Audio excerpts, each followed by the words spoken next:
বাঁচানোর ডাকে ও আরবান ইকোসিস্টেমের ডেভেলপমেন্টের জন্য প্রফেসর এস.বি. রয়ের উদ্যোগে তার নিজস্ব প্রতিষ্ঠান ইব্রাড ইনস্টিটিউশনে অনুষ্ঠিত হয়ে গেল এক এনভায়রনমেন্ট সেমিনারে। ইব্রাড ইনস্টিটিউশনের চেয়ারম্যান তথা অধ্যাপক এস.বি. রয় বিশ্ব পরিবেশ দিবসে তার কিছু নতুন উদ্যোগ তুলে ধরেছেন। প্রথমত ইব্রাড আরবান পার্ক ইকোসিস্টেম, যেখানে গাছ লাগানো হবে, পরিবেশ তৈরি হবে, আর তাতে মানুষের স্বাস্থ্য, পরিবেশের স্বাস্থ্য ও জীবজন্তুর স্বাস্থ্য ভালো থাকবে, যা ত্রিভুজের মতো পরস্পর নির্ভরশীল, অর্থাৎ ওয়ান হেলথ। এছাড়া তিনি জানান, পরিবেশগত স্বাস্থ্যের অবক্ষয়ের কারণে ভাইরাল রোগ, কোভিড-19 ও বিভিন্ন জুনোসিস রোগ হচ্ছে, ফলে কোনো অ্যান্টিবায়োটিক কাজ করছে না। তবে ইব্রাড আরবান পার্ক স্বাস্থ্যকর পরিবেশ, সবুজ স্থান, শারীরিক ক্রিয়াকলাপ, সামাজিক মিথস্ক্রিয়া এবং মানসিক সুস্থতার সুযোগ তৈরিতে সহায়তা করে। আর টেকসই নগর পার্কের বাস্তুতন্ত্র প্রচারের মাধ্যমে ইব্রাডের এই উদ্যোগটি নিরাপদ পরিবেশের জন্য সচেতনতা তৈরিতে যথেষ্ট অবদান রাখতে পারে ও ওয়ান হেলথ সিস্টেমকে কার্যকর করে তুলতে পারে।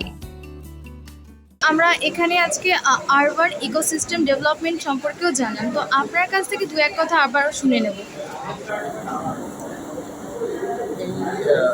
পরিবেশ দিবসে মানুষের অনেকগুলো সমস্যা, যেটা শুধু পরিবেশই নয়, সমাজ, পরিবেশ, আর্থিক, এইগুলো নিয়ে দেখা যায় এর ভিতরে একটা সামঞ্জস্য হারাচ্ছে। আর্থিক জন্য ইকোনমিক রেসে অনেকটা পরিবেশ ক্ষতি হয়ে যাচ্ছে, বিশেষ করে শহরে, আরবান। এই বছর আমরা ঠিক করলাম যে আমরা আরবান সিটি, যেটা ক্লাইমেট চেঞ্জের কি প্রভাব পড়ছে, সেটা কীভাবে ভালো করা যেতে পারে, এটাকে মাথায় রেখে এখন একটা আরবান সিটিতে অনেকগুলো সমস্যা আছে। জলের সমস্যা আছে, গ্যাসের পলিউশন হচ্ছে, আমাদের জীবিকার আছে, এদিকে স্লাম হয়ে যাচ্ছে, ওয়েস্ট ম্যানেজমেন্ট, অনেকগুলো সমস্যা আছে। তো এতগুলো সমস্যা তখন আমরা ভাবলাম এবার যে কাজগুলো করে বায়োডাইভার্সিটি অর্গানিক ফার্মিং, জীবিকা, এছাড়া আমাদের যে ground water conservation, wetland management, এইসবটাকে মাথায় রেখে কি ইব্রাড করতে পারে, এটাকে রেখে আমরা আজকে একটা পরিবেশ দিবসের সমালোচনা করলাম। তাদের সিদ্ধান্ত হলো, যেমন একটা মাঠে ঘাস, মাটি, তার স্বাস্থ্যের সঙ্গে কতটা পরিবেশ থেকে কার্বন নিচ্ছে, কার্বন সিচুয়েশন, সেটা একটা দেখা, এবং গাছের সঙ্গে বিভিন্ন গাছের এক একটা প্রজাতি এক এক রকম তার প্রদূষণে বাতাস থেকে অ্যাবজর্ব করার ক্ষমতা, সেই গাছগুলি লাগানো। এছাড়া পশু পাখি যারা শেষ হয়ে যাচ্ছে, কীভাবে পাখির বাসা তৈরি করলে বায়োডাইভার্সিটি হতে পারে।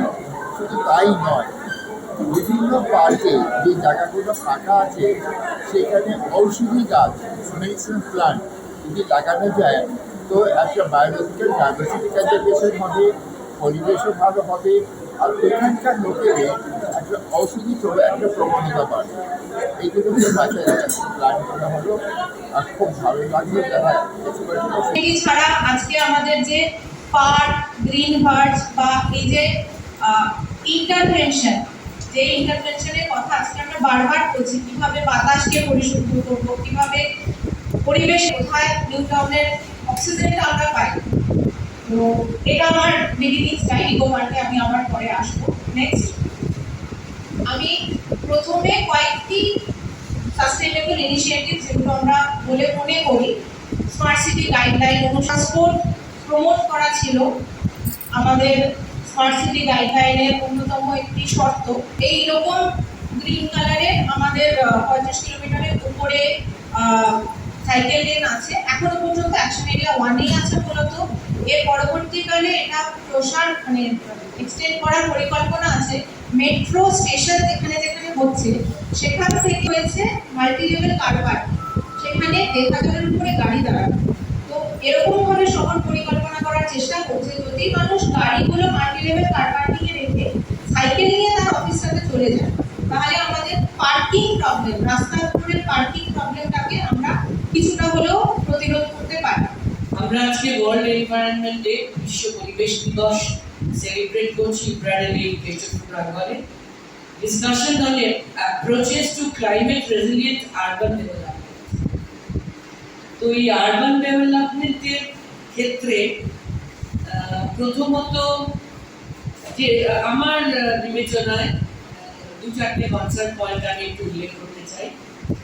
আরবান ডেভেলপমেন্টের ক্ষেত্রে একটা খুব গুরুত্বপূর্ণ বিষয় যে ভূগর্ভস্থ জল, তা আমরা প্রচুর ব্যবহার করছি এবং সেটা প্রায় যতটা থাকার কথা তার থেকেও আমি গতকাল অবশ্যই সোশ্যাল মিডিয়ায় দেখছিলাম যে অতিরিক্ত ভূগর্ভস্থ জল ব্যবহার করার ফলে আমাদের ভারতবর্ষের উত্তর পশ্চিম দিক নাকি অনেক বেশি করছে, আরও ইউরোপিয়ান কান্ট্রিরও কোনো কোনো অংশ একটু বেশি করছে।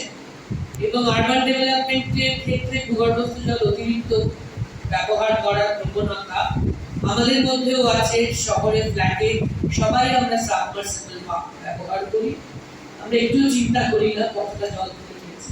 তো তাতে নাকি পৃথিবীর ভারসাম্য নাকি একটু হেরে ঠেলে যাচ্ছে, একটু একটু মানে ঠিক গোল শেপ থাকছে না, এরকম একটা খবর সোশ্যাল মিডিয়ায় দুদিন ধরে আমরা লক্ষ্য করছিলাম। আরবান রেজিডেন্সের কথা যদি আমরা বলি, যে ধরুন ইকো পার্ক আমরা দেখলাম একটা সত্যি একটা আরবান এরিয়া, সেটাতে যথেষ্ট গাছ আছে, যথেষ্ট পরিমাণ। আমার তো ধারণা কখনো কখনো যা দরকার তার থেকেও বেশি আছে। তবে কোন গাছ লাগাবো আর কোন গাছ লাগাবো না, এইটা আমাদের খুব ভালো করে জানা। যে গাছগুলো আবার তার শিকড়ে ব্যাকটেরিয়া তৈরি হয়, সেই বড় ধরনের গাছ কিছু কিছু আমাদের লাগাতে হবে। এবং সেই ব্যাকটেরিয়া যদি আমরা জমিতে এনে এবার ফেলতে পারি, তাহলে সেই জমি কথা বলবে, সেখানে যা চাইবো আমরা তাই করবো। পাশাপাশি এদিন বিশ্ব পরিবেশ দিবস উপলক্ষে Indian Institute of biosocial research and ডেভেলপমেন্টের অনুষ্ঠানে প্রাক্তন মন্ত্রী পূর্ণেন্দু বসু, সাংসদ তথা রাজ্যসভার সদস্য Dola Sen, councillor Ashutosh Nandi, New Town smart city CEO মেঘনা পাল, ভারত সরকারের প্রাক্তন সেক্রেটারি কল্যাণ কুমার চক্রবর্তী সহ প্রমুখ গণ্যমান্য ব্যক্তিবর্গ উপস্থিত ছিলেন। Chayan Roy report, Indian prime time, Kolkata.